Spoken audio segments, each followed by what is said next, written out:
Keir Starmer's reaction to Labour's Rochdale by-election candidate lsraeI pushing anti-Israel conspiracy theory shows he cannot be trusted to keep his word.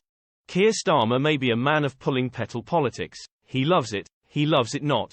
But what about finding the gumption and sense of purpose to take immediate action over disgraced by-election candidate lsraeI? Making an instant and principled call should have been easy.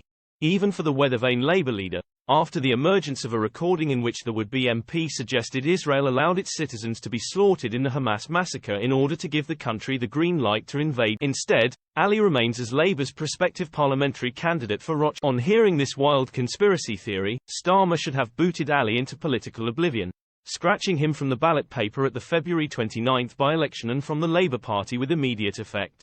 Starmer, the man who would be PM, repeatedly promised Britain's Jewish community that he would rinse anti-Semitism from Labour. He promised that we could trust him when he says he has consigned the toxic Corbyn years to the dustbin of history. His inability to react immediately over Alice's noxious outburst therefore makes one thing abundantly clear.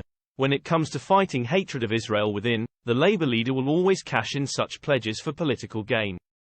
In this case, defending a Labour majority of more than 9,000 in it's a nakedly unabashed strategy which shreds Starmer of any remaining credibility, not that he is the only one. Only weeks after addressing a rally against anti-Semitism in Manchester, Shadow International Development Minister Lisa Nandy has been photographed at an event alongside lsraeI, hours after he apologised for pushing his toxic conspiracy theory. I will leave others to join up the opportunistic dots. Now on to that. So what a remorseful lsraeI has now conceded that his remarks were deeply offensive, ignorant and false. Or that he has said he will urgently apologize to Jewish leaders.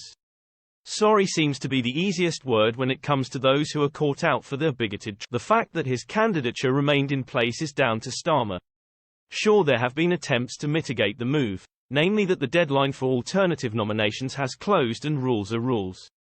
But those who believe this to be an adequate reason must also have the tooth fairy on speed dial. Starmer should know that a Labour candidate whose conspiracy theory that Israel allowed its citizens to be slaughtered in the Hamas massacre, which saw the greatest loss of Jewish life in a single day since the Holocaust, has no place in his party. By not reacting instantly, the Labour leader loses any claim to integrity or credibility as a leader who can be trusted to act decisively, and especially by the UK's Jewish community to restore faith in the Labour Party. Of course, we could put Starmer's paralysis down to inherent weakness. This, after all, is the man who has made you turning into an art. Let's also not forget that Starmer campaigned for Corbyn not once but twice. Had the hapless Marxist become Prime Minister, another choice nightmare for Britain's Jewish community, the politically expedient Starmer would have been rewarded with a place in Corbyn's cabinet.